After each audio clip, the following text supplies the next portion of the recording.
Can you have a successful relationship with bad sex? Minnie? No. Be real. No. You can't. Yeah. Sex is a major part of the relationship. I agree. I don't think you can have a I guess what you consider successful. How can it be successful? Let me know. If he's not pleasing you, he do everything right, but at the end of the night, and you're ready to have some good sex, release some stress, and he does not do it for you, the head is whack, the dick is whack.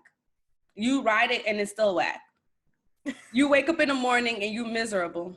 And it's still whack. Okay, and you still haven't relieved that stress. You're going to be having an attitude all day. At the end of the night, you still have to go ahead and please yourself, because that's the worst feeling when, you want to enjoy sex and then he knocked out sleep. And you like, nigga, you ain't even do nothing. You don't deserve to be asleep. And can you imagine the fact that he came and like just turn over? Oh no, I would be upset. That's when you wake up in the middle of the night while he's sleeping, you just slap the hell out of him. Be like, bah! Lizzie, do you think you can have a successful relationship with bad sex? I know I'm gonna say yes. I think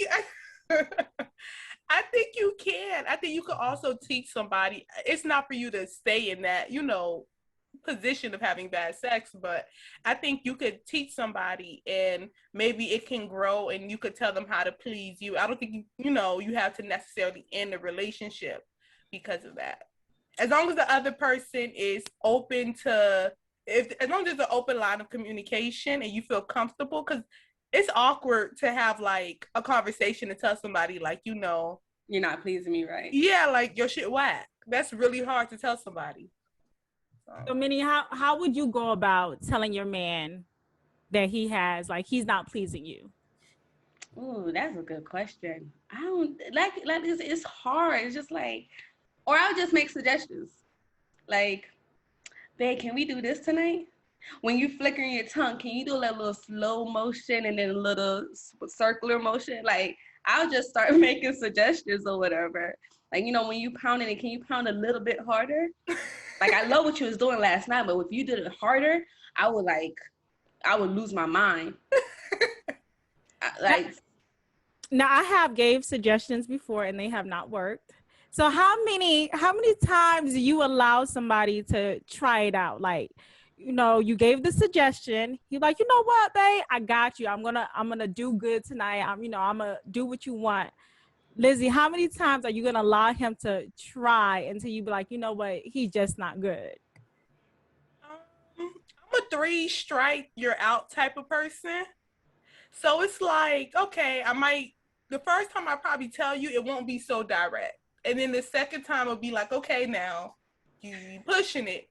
The third time it's like, okay, let's get this boat rolling and it's a done deal. Once I see that I done tried 3 times, then exit sign. But what if you really love this guy? Like, he is, like, you're in love with him. You only give him three strikes? You falling in love with bad dick? That's true. Like, if it's bad, we're at the dating stage. That's true. And I feel like we're too old. Like, I need someone that's experienced. And we're too old. It's not like when we're like early 20s or we're 18, then like, okay, I understand or whatever. Like, I dated a guy who didn't know how to give head and I had to teach him. But we was young, like, so I get it. He never gave head before or whatever. But man, I ain't gonna tell y'all my age, but but we up there. Like, I know you don't. Speak for yourself. Well, not up there. I'm joking. We're not in our early 20s anymore. But anyways, I know you've been through some things. I know you've been through some girls. Like, I need you to come experience. I need when you come to lay that pipe down, it's laid down. I don't need, I need an experienced dick.